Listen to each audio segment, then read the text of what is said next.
After the Battle of Gate Pa, like I said, down there, the British troops were hungry to square the score. So we knew it was going to happen, so we needed to prepare. So once again,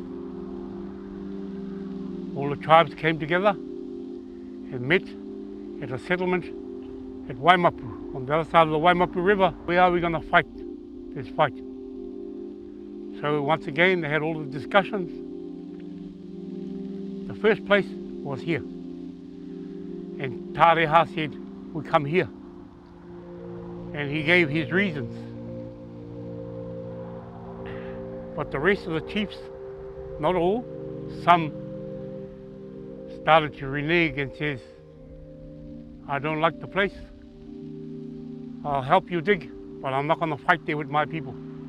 50 yards down the road, and it comes to a point. And that's why they didn't want to be here. The only escape route they had was either side. And either side, if you go and have a look, there's about a 100-foot drop. I think everyone just wanted to get the fight over and done with. So they came here. They started digging here the night before 21 June. Come up in 5 days' time, we'll be ready.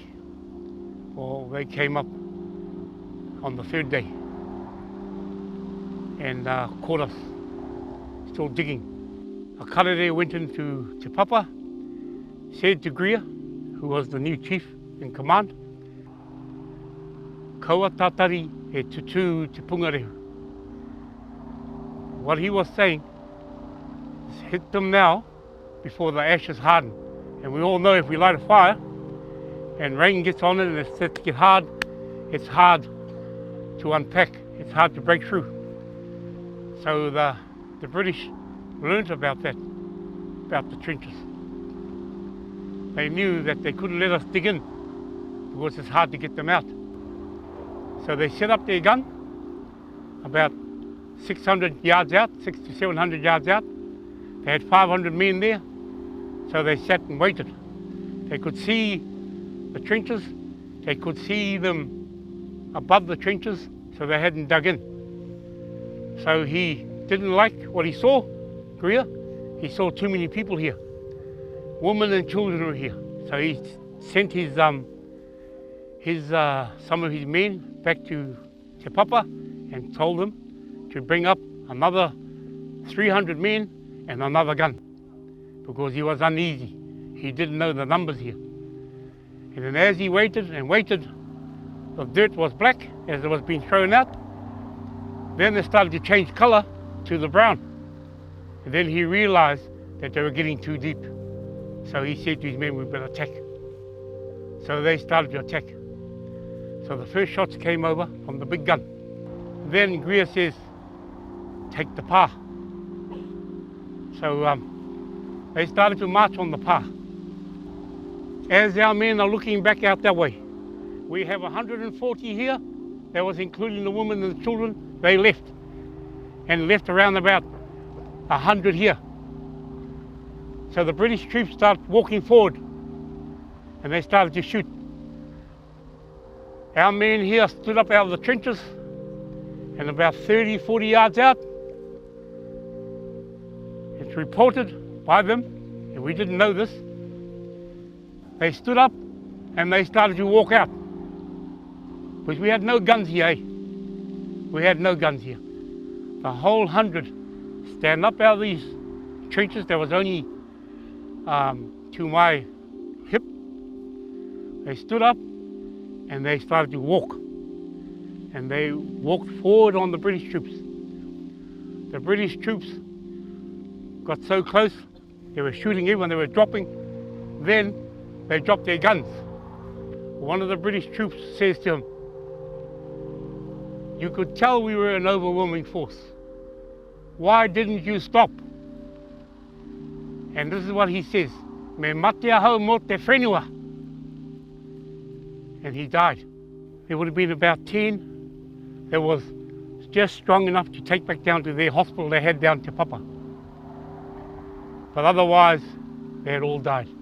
The leaders, Lauri Puhirake died here. And Henare Tarato, he died here. He's the one that wrote the rules. He's the one from Araukawa, ki te tonga. But when it came to this battle here, the British troops didn't care. They took all the personal belongings from our dead, our fallen. That was pretty much it for the Battle of Te Ranga. When we left Gate Park to come here, our numbers were 240 down there. When we got here, it ended up 130. So you could see Tauranga was dividing and dividing well. Grey had started to divide us. For your wrongs in what you've done in Tauranga, I now want you to give up a quarter of the 290,000 hectares. I want you to give up a quarter. Our battle never finished here. You had those ones that were still living in the 50,000. They were dissenting what was going down. And that's where we end up with the third battle in Tauranga, the Bush campaign. Fighting had finished, but 1867 was still going here in Tauranga. Why? Because these fellows wouldn't stop.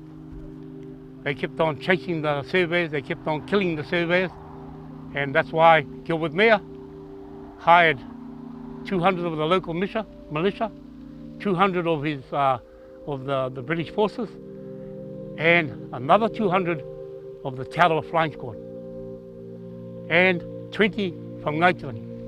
So we had those Maori fighting and killing us. That's our history. We're going to live with it, and we're going to live among each other. It's not easy. We're slowly getting there, as you probably hear in my voice. It's not over, but we're slowly getting there. This generation will help us heal that past, but it's hard to forget. It's hard to forget. So that's why when I stand before you, I speak to you with passion, because it happened to my people and everyone else in Tauranga. Thank you, Thank you all for coming and listening to our cries. No different to your cries. Your cries were the same. Being burnt in the church, that's no different to being burnt in the house. Knowledge is everything to us, and when we got people alive that can share that knowledge, more the better. Nō reira, kei te mihachi ka koe koro. Ai runga tēnā, ka inui tātou. I honore he kloria he maunga arua I te whenua whakaara pai ki nā tāna te katoa amene. Hei mua koe ia mātau e ihoa hei tohu mātau huarea I katoa ko koe no hei whakakahi a mātau a kia whai kloria mātau o mahi katoa. He mea tīmata, he mea mahi, he mea whakotiro a koe ke whiai mātau te oranga tone tana. He mea swhaitene mātau tēnei rā klori ki tēnua tapu amene. E te atua whakatiwhara tia mai kia mātau katoa, nā kūhau te tika o toro te pono me te māramatanga. Mā mātou ki koe whakamoimiti, whakakorori ki tēnua tapu. Ake, amene. Kia ora tātou.